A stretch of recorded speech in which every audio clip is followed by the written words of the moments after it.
today on 2+U Nevada. This is like such an amazing place to serve your community because we invest in our community. If we don't have that community policing, if we're not building those relationships, we can't be effective in law enforcement.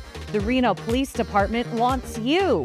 What makes our community such a great place for those in blue? I discovered that 2 terrain monitors did not match. They did not match at all. A recent discovery made by one keen-eyed 5-year-old turned more than a few heads with officials from Southwest Airlines. What he found in their training manuals. Plus, to all kindergarten through 3rd grade age students. So they could be homeschool, they could be public school, they could be charter school, parochial. The 2026 PBS Reno Writers Contest is open for entries. The Children's Contest, how you can get your kiddos involved. You're watching 2+U Nevada. It's home. Put everything back in your house the way you like it. With community and family. And this really is a family affair. It's local food. Had that garlic in mind, capers. It's health and wellness. Plus, we don't have these, and we could be using them. With plenty of entertainment. 2+U Nevada, brought to you by 911 Restoration. Thank you for joining us for this edition of 2+U Nevada. I'm Sarah Johns, your host. Hope you are having a great day. How about this wind? Hopefully it's not your trash day because you're going to have to chase down that green can. Something a little serious to talk about though today, and the story is coming up a little later in our show. There's a new drug out there that is proving to be 10 times stronger than fentanyl and can be resistant to Narcan. So you'll want to learn about that. But in a more positive bent, we also take a look at the American dream. Do you still believe in the dream? We have a fantastic show lined up for you today. Don't go anywhere. Thank you for joining us today for 2+U Nevada.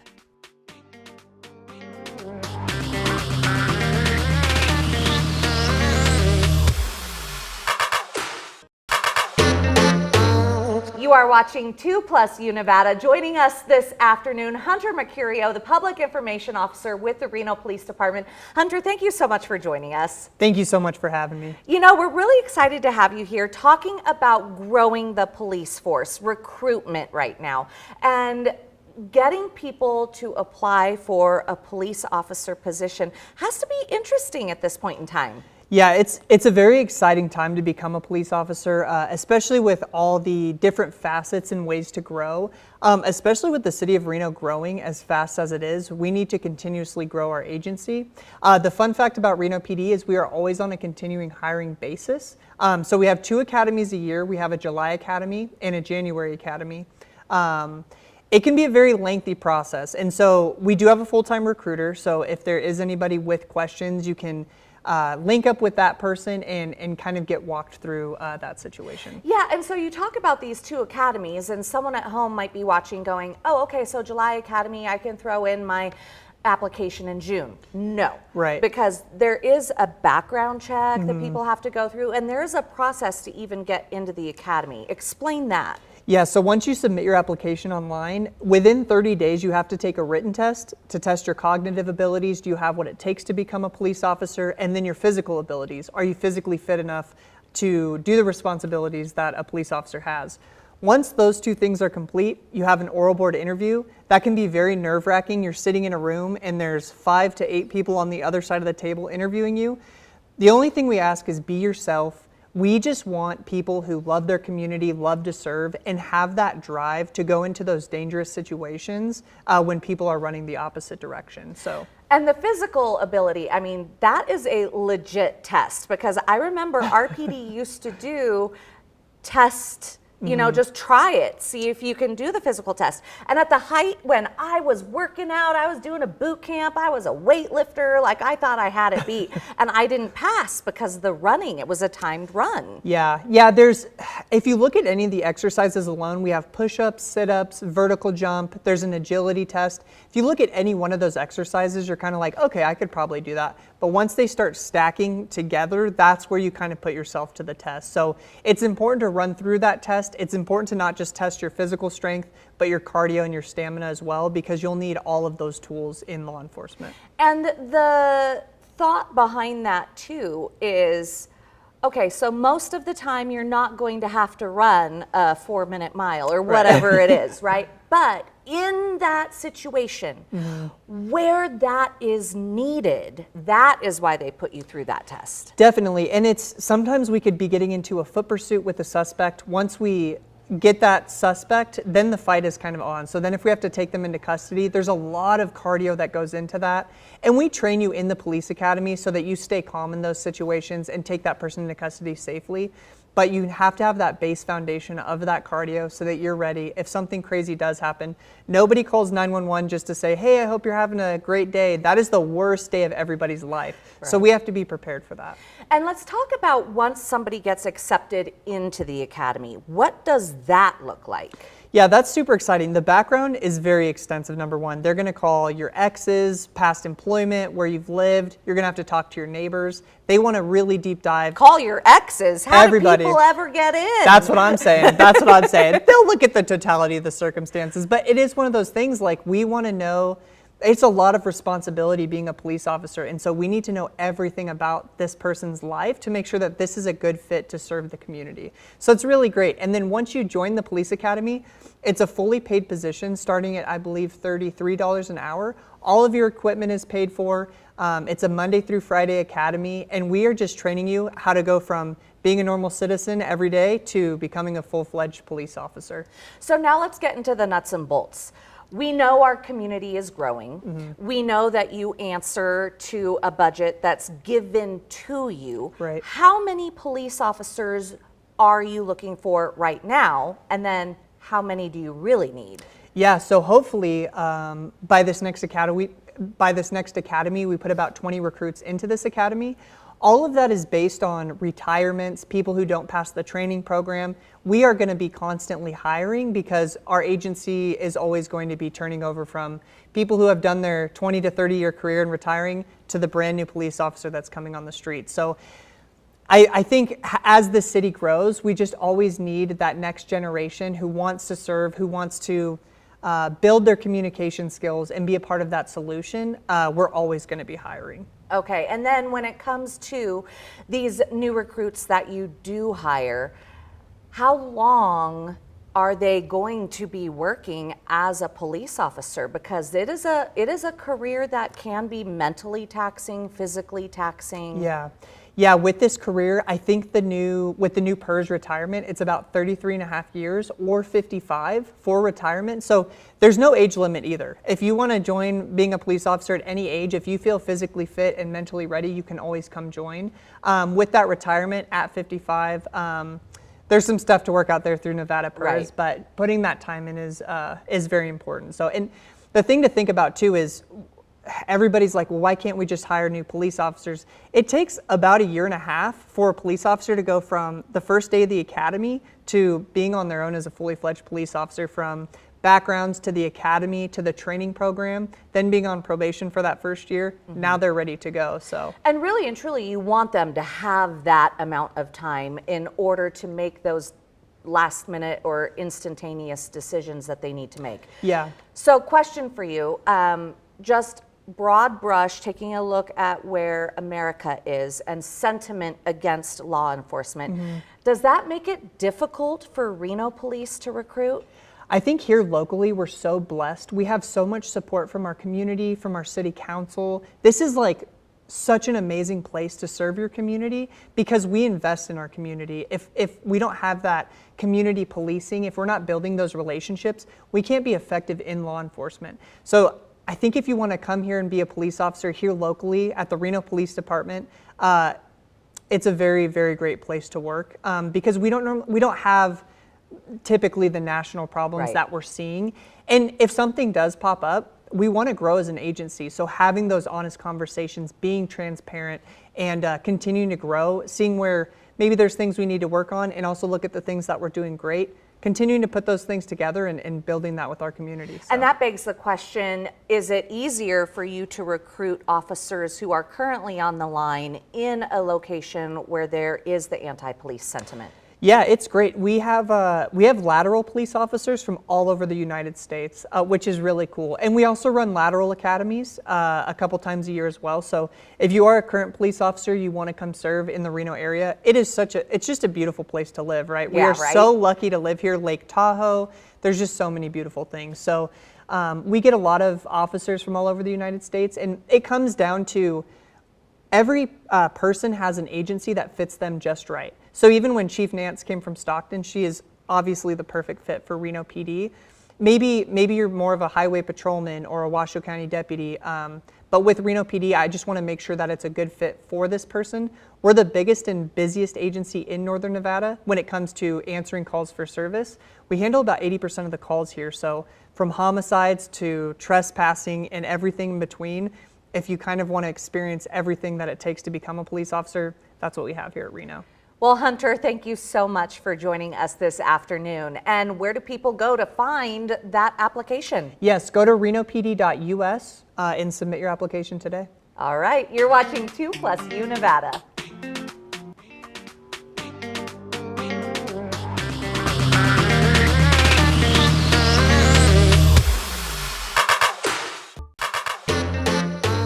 The Olympics just wrapped up on a huge high, and America is still celebrating a number of victories. Victories that have made so many celebrate. As Mike Tirico so brilliantly said to our young people who watched this year's games, he said, for all the young people, those dreams are formed now. Go chase them and go get them, because our country loves sports and it brings us together like anything else. Before the Olympic Games, CBS's Tony DeCoppel took a look at the American dream, and he begs the question, is the American dream still alive? It's one of our main selling points. You can make it here in America if you're willing to try. A promise drawing people here for a quarter millennium. They believe in the American dream. But practically speaking, how alive is the dream today? Hey, how are you? We recently checked in on the American dream by visiting the mall in New Jersey with the same name. And the view from the escalators... Do you believe in the American dream? Yes, sir. You do? Yes, was that the American dream is not only alive. Growing up, what were you told about the American dream? It was the house with the white picket fence and a couple of kids and a car, and then you retire and move to Florida. And white picket fence. White picket fence. Everyone says that. Kind of building yourself, your roots here. Skipping communism. Right. Did you escape communism? Yeah. But for many Americans out there... I came here as an immigrant, and I got an opportunity, and I made it work for myself. Feel they're living it. Their dad is African American, I'm Cuban, so it doesn't get more beautiful than that as far as being an American. How do you feel about the chance for your kids to live the American dream? I'm super excited for them. And yet, do you think it's going to be as attainable for the next generation? I hope so.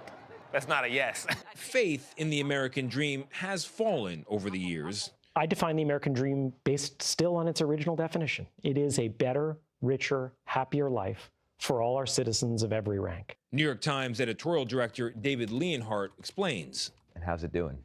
I would say it is not dead, despite people on both the right and the left claiming it is dead. But it is not as strong as it used to be. He lays out why in his book, Ours Was the Shining Future. A baby born in this country in 1940 would grow up to have a 90% chance to out-earn his or her parents. A baby born in 1980, it's a coin flip. A lot of Americans have noticed. Did you think growing up with college degrees, it was going to be easier? Yes, because that was the dream. Costs only seem to go up, while work feels less secure than ever. A lot of the companies that people worked for back in the day, you could work at a factory and, retire from there and have really good benefits. Your pension, retirement was set. Yeah. You don't have that anymore. In a New York Times poll a quarter century ago, 85% of Americans said they believe it's possible to be who you want here. But by 2024, Pew reported just 53% think the American dream is still achievable. It really sucks, because I see many generations, they're able to pursue what they want to know. They went to college, they were able to have kids and be okay. But right now, with this economy, not really. Mothers at one point weren't always out working full-time jobs. Now that's not really an option. Your dad, I presume, worked, so he had one income, and you were fine. And now you're both working, and you're trying to make ends meet. And yet, whatever the damage to the dream today, as we mark America's 250th birthday, no, in some ways, it's all been a dream. I think people in 1776 would have had a difficult time comprehending how prosperous we are today. And I also don't think that they would have expected in 1776 that the United States was the most powerful country in the world, which it still is. If our start point is 1776 and our end point is today, I would say the American dream has done extremely well over the last 250 years. And a big part of that dream is a simple fact. What will you teach them about the American dream that's different from what you were taught? You get to create your own American dream. It's not just what someone else defines it as. You define it for yourself. We always have the possibility to rebuild it. Stay with us. We'll be right back.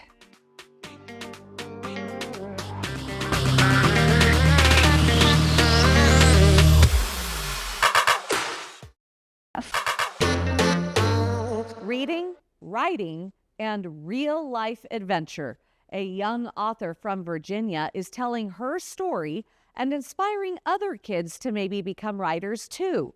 Rob Cardwell has the story. Hello, everybody. Today we're going to be reading Destiny's After-School Adventure. Welcome to Story Time at Good Shepherd Episcopal School in Richmond. The biggest dog was black with the brown spots.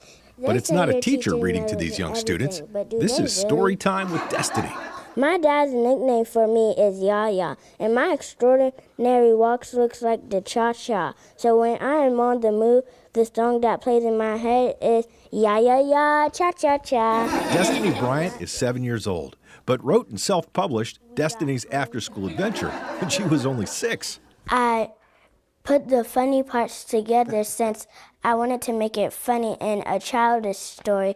So I put it together and I made it make sense. Her first children's book, along with a companion coloring book, were inspired by a true event during Destiny's time at another school in a new city.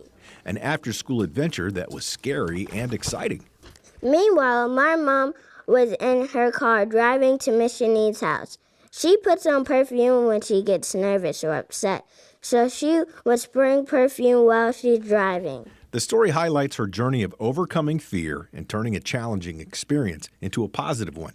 Head of school Kathy Tappett says it would be great if every child here became an author. That would be a unique selling point for us, but that's not a reality, and we do try to instill a love for reading, sharing their stories authentically with one another, and we start that off in kindergarten, where they have, even if they're not necessarily reading, they have great exposure to books, they have lots of conversations with one another. Destiny's love of reading comes from the school and her family, including parents Sean and Jasmine. I'm proud that she's doing it. I'm proud that she's proud of it because, like, immediately when she did it, she was like, I want to read to, like, she said this school, she said her old... She wanted to do it. Yeah, she wanted to go out and read to other people and get the book out there. I think she'll take it and learn how to turn her negative situations into positive situations. Why didn't I have my house key, you ask?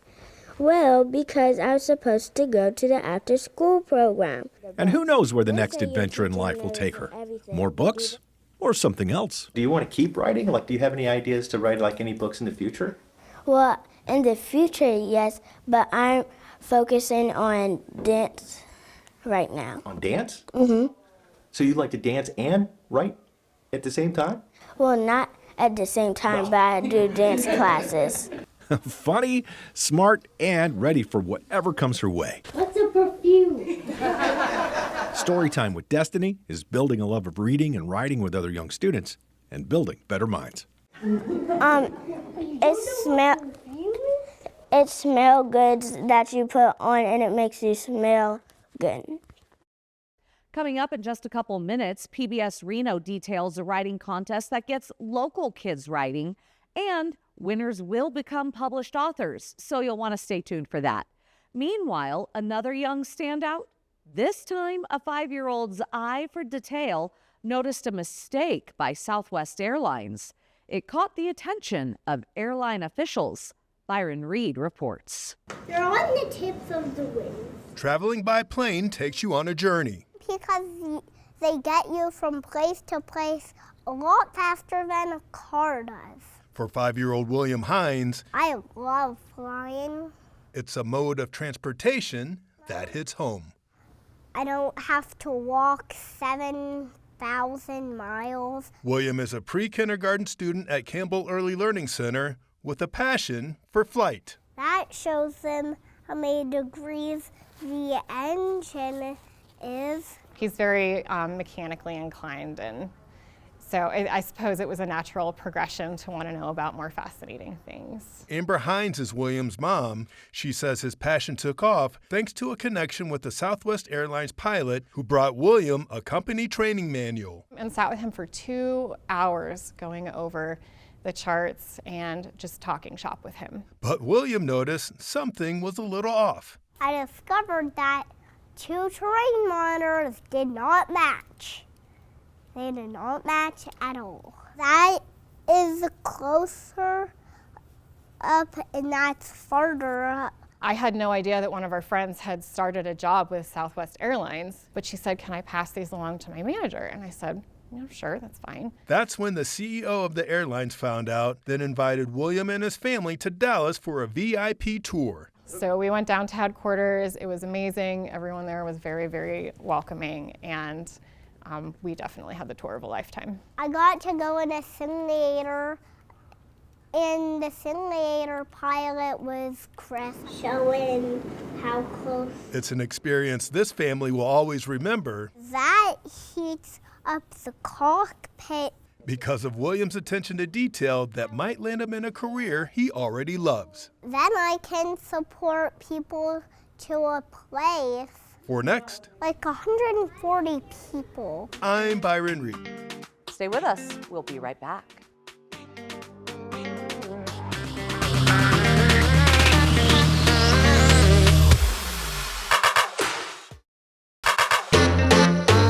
You are watching 2+ Nevada, and I'm so excited to have Rebecca Cronin and Nancy Maldonado of PBS Reno joining us this afternoon. Ladies, thank you so much for being here. Thank you, Sarah. We're happy to be here. You know, I absolutely love PBS. You guys, if you watch the show at all, you know how much I love PBS. But Nancy, I just have to say thank you because you're the Vice President of Education. So much PBS does for our kids in Washoe County schools. And I just have to say thank you because my kids get so excited when PBS comes into the classroom. Thank you so much, Sarah. We love what we do. I'm a retiree from the local school district, but I also just love helping kids learn and making learning fun and helping teachers. And so what we're here to share today is our annual PBS Reno Writers Contest. We've been doing it for almost 20 years now. Really? A long time. I didn't realize a long it had time. been that long. And we get entries from across northern Nevada and some from northeastern California. We had 3,206 entries last year, and that's the largest yet. We are just so excited that kids love to write, and we love to read their writing. It's so creative.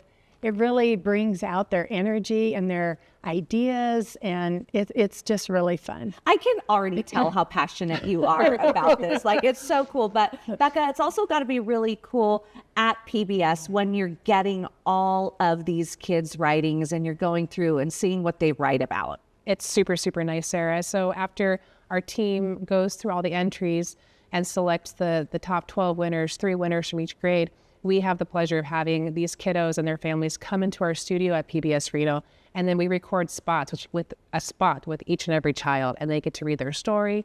They're so excited. We run them through how to use a teleprompter. They get excited seeing themselves on the screen. And at the end of the day, we publish a little spot of each child reading their story. And it's just a super nice way to celebrate their creativity, our lovely sponsors who make the Writers Contest possible. And it's just a win-win for everybody involved. Okay, so this Writers Contest has been going on for decades, but let's get into the nitty-gritty. Who participates? How does a child Good question. Good question. So this year, our presenting sponsor is the Rotary Club of Reno, and they're helping us get the word out to all kindergarten through third grade age students. So they could be homeschool, they could be public school, they could be charter school, parochial. All of our materials are available on our website at pbsreno.org/writers contest. And they're available through teachers as well. So we try and distribute the materials as widespread as we can. And a lot of times we will contact teachers by email. Okay. And then, do you want to participate? And we'll send you the materials. Okay, so in that vein, because obviously as a parent, I'm like, oh, my kids should participate.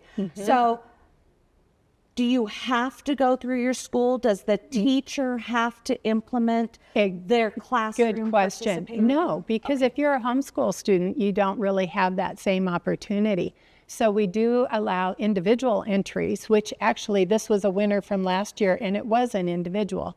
If they come from a school, we'll list their school name on their work. But that was a homeschool student who saw it and saw on the website where the materials were. Everything's there, and with all the directions on how to submit.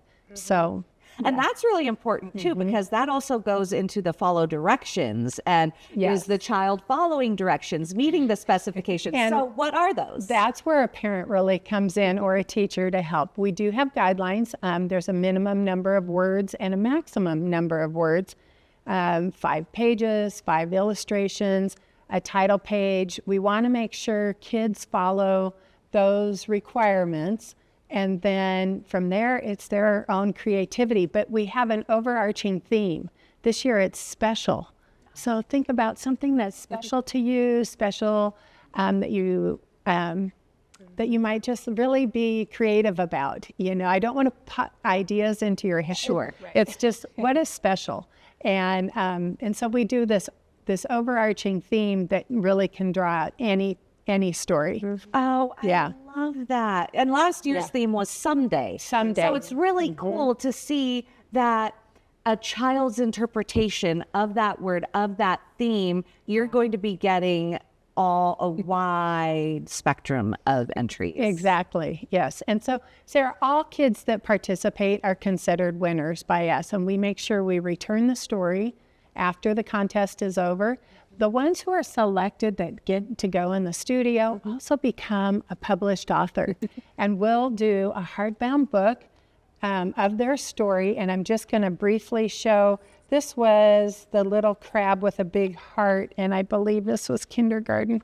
And this was from an online school. And you can see the title page.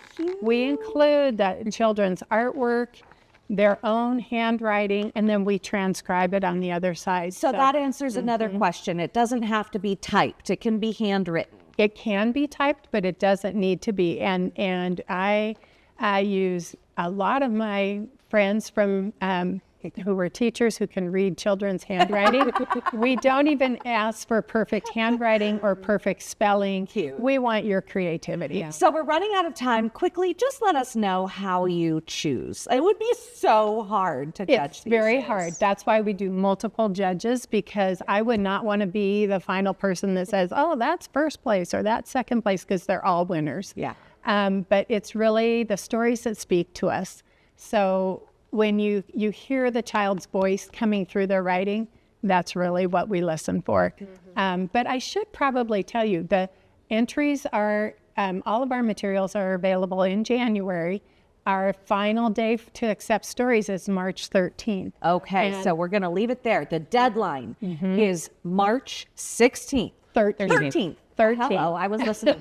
March 13th. March 13th is the deadline. Go to pbsreno.com/writers contest for more information. Just a quick correction, .org. pbsreno.org/writers contest. Ladies, thank you so much for joining us. Nancy, Becca, thank you so much. Thank you, Sarah. You're watching 2+ Nevada.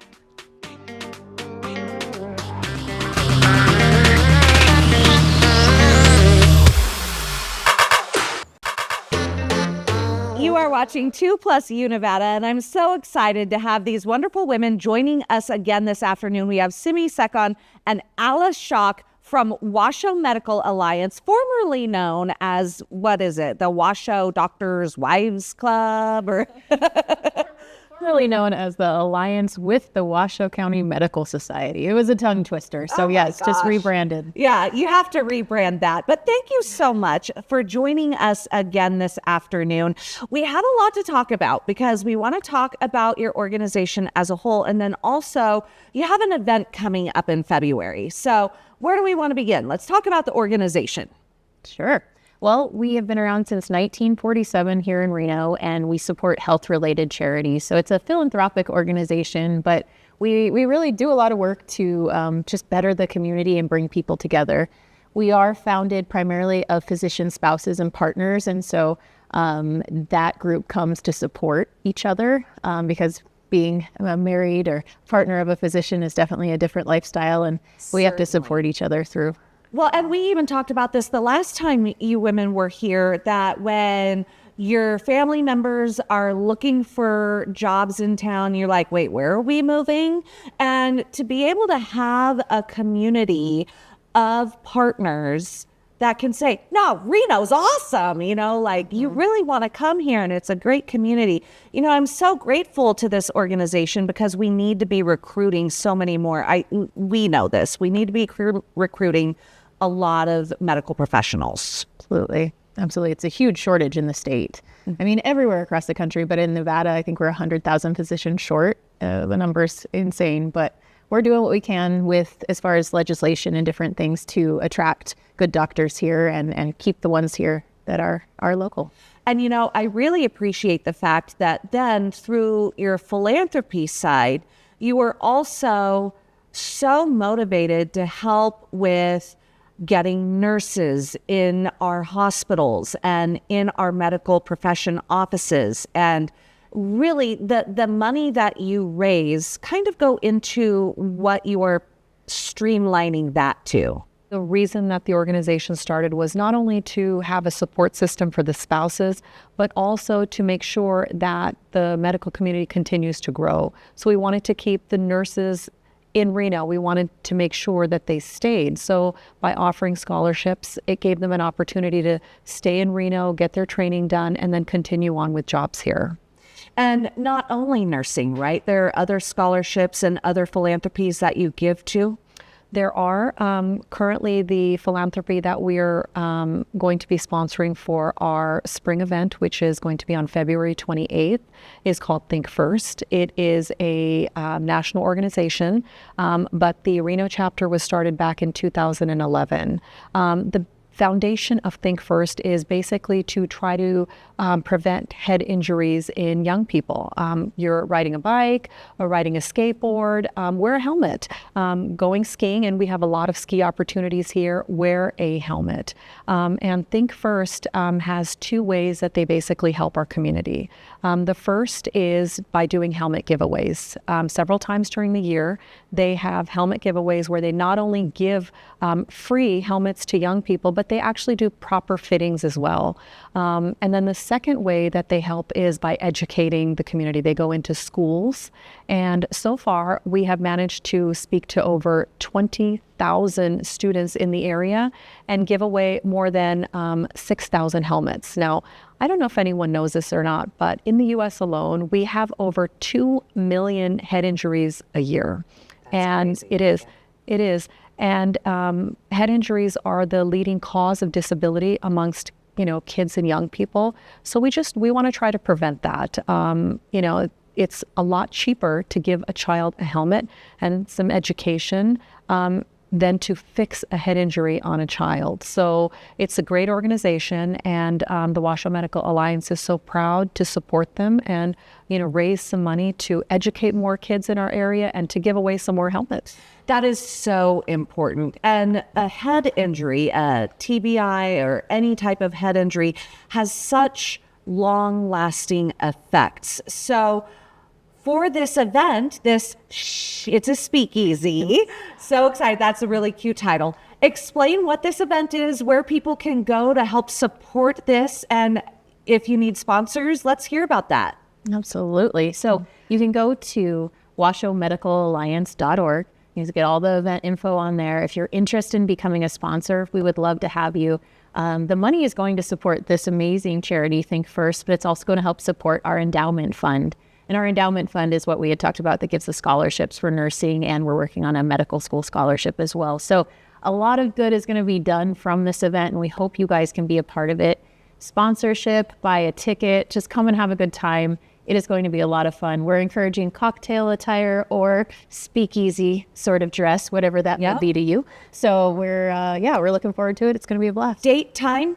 It is February 28th. 5:30 it starts, check-in starts. We're going until about 10:30 at Atlantis. So we're in one of the big ballrooms there. And we're going to have some special decor, props, fun things in store for all of our guests.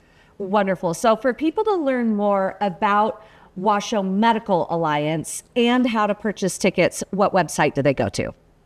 It's washoemedicalalliance.org. Thank you so much for joining us this afternoon. I love the work that you're doing, and what a great cause to sponsor. So yes. Thank you both. Thank you. You're watching 2+U Nevada.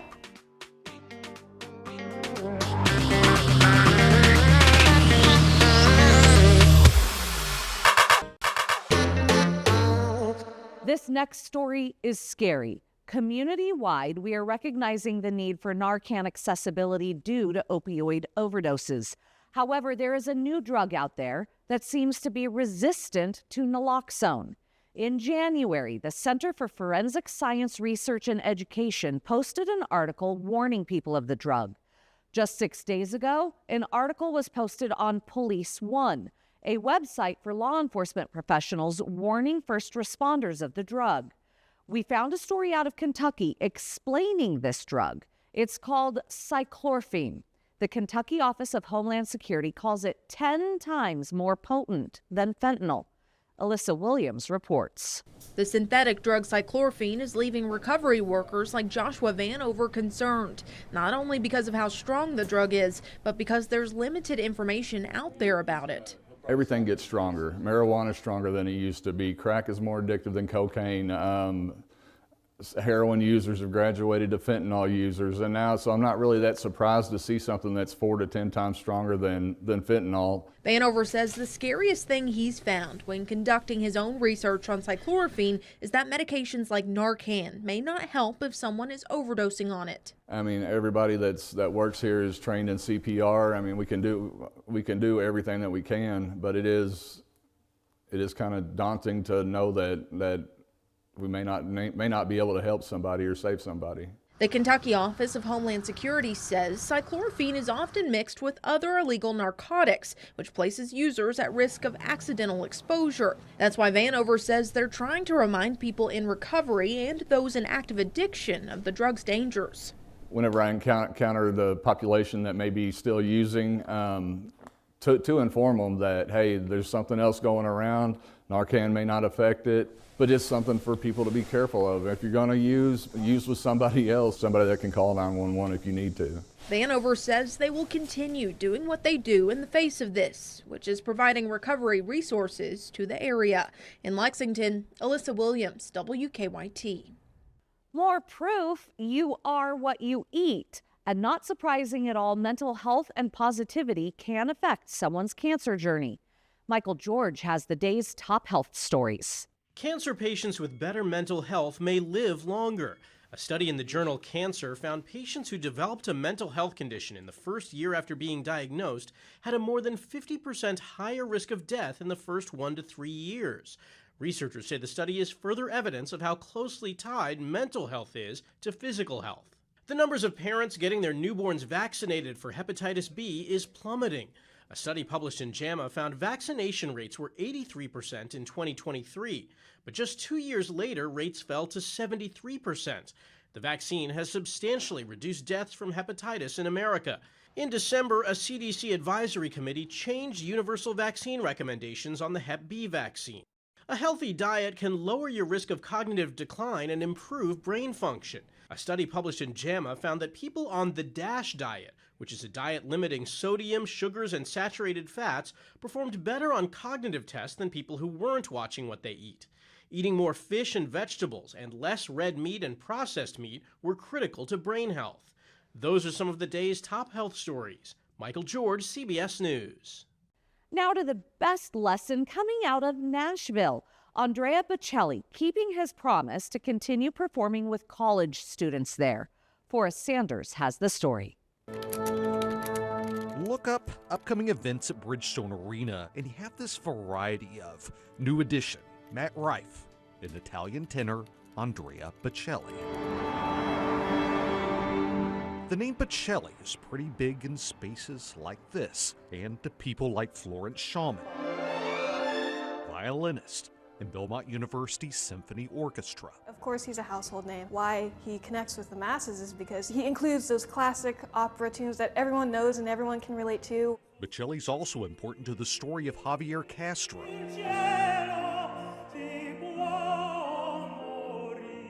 Javier's part of Belmont's chorale. My parents actually loved Bocelli, like super fans since day one. It was always Bocelli and Barbra Streisand, always in the house. And my dad always promised my mom, like, one day in the future, we'll go see Bocelli.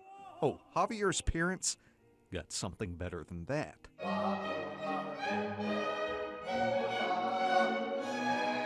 In October, Belmont's Chorale and Symphony Orchestra got to perform with Bocelli at an event on campus. Hey, we're singing with Andrea Bocelli. This is not a normal experience for college students. Oh my gosh, I was so emotional.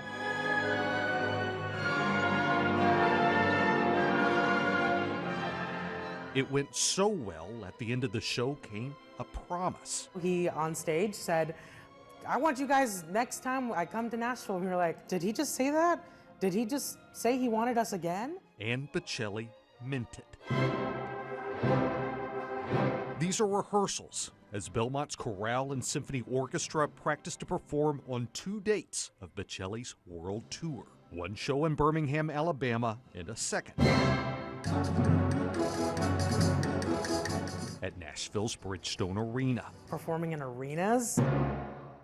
That's kind of scary.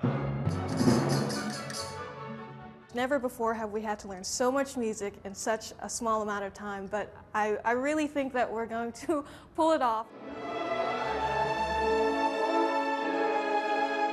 And Andrea Bocelli obviously wanted that to happen.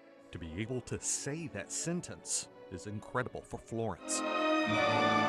When you're a musician, that sometimes brings opportunity, but it's not lost on these Belmont students how big this one is. I mean, I have one of the top professionals in the industry on my resume. What a blessing it is to be among students who are up to the challenge. This is such an early point in all of our careers, and I'm just very thankful for it. We'll be right back.